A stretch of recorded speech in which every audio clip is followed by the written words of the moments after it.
Do we have a soul? And if so, is it measurable? On April 10, 1901, an unusual experiment was conducted in Dorchester, Massachusetts. Dr. Duncan MacDougall was going to prove that the human soul had mass and was therefore measurable.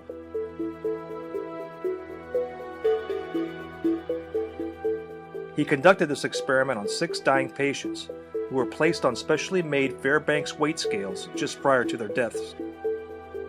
The patients were selected based upon their imminent death. 2 patients were suffering from tuberculosis. A total of 5 men and 1 woman were selected for this experiment. Dr. MacDougall's intention was to weigh each body, before and after death, to determine if there were any differences noted on the precision scale. In the company of 4 other doctors, Dr. MacDougall carefully measured the weight of his first patient prior to his death. Once the patient died, an interesting event occurred. MacDougall explains. Suddenly, coincident with death, the beam end dropped with an audible stroke, hitting against the lower limiting bar and remaining there with no rebound. The loss was ascertained to be 3/4 of an ounce. What caused this weight loss? Everything was taken into account, from the air in the lungs to bodily fluids. It still could not be explained. The experiment continued on the next patient with the same results. Dr. MacDougall felt he was on to something extraordinary. According to Dr. MacDougall, the instant life ceased, the opposite scale pan fell with a suddenness that was astonishing, as if something had been suddenly lifted from the body. Immediately, all the usual deductions were made for physical loss of weight, and it was discovered that there was still a full ounce of weight unaccounted for. Following the experiment and consulting with the other attending physicians, it was determined that the average weight loss of each person was 3/4 of an ounce.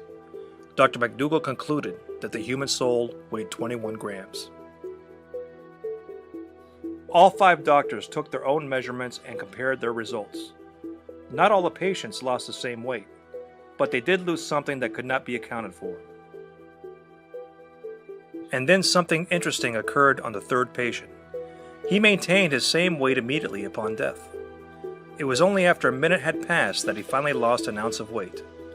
Dr. MacDougall explained this discrepancy as follows. I believe that in this case, that of a phlegmatic man, slow of thought and action, that the soul remained suspended in the body after death, during the minute that elapsed before its freedom. There is no other way of accounting for it, and it is what might be expected to happen in a man of the subject's temperament. Dr. MacDougall conducted the same experiment on 15 dogs. The experiment showed no change in weight following their death. MacDougall concluded that this may signify only humans have souls.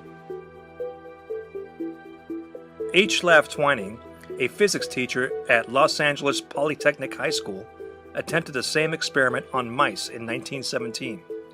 His conclusion was in line with that of Dr. MacDougall. There was no deviation in weight when the mice died. Dr. MacDougall admitted that more research needed to be done, but following these experiments, he diverted his attention to obtaining the ability to photograph the soul as it left the human body.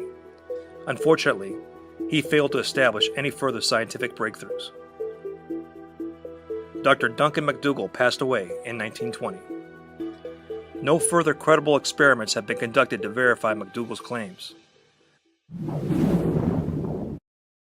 But doesn't it make you wonder? Do we have a soul which can be measured?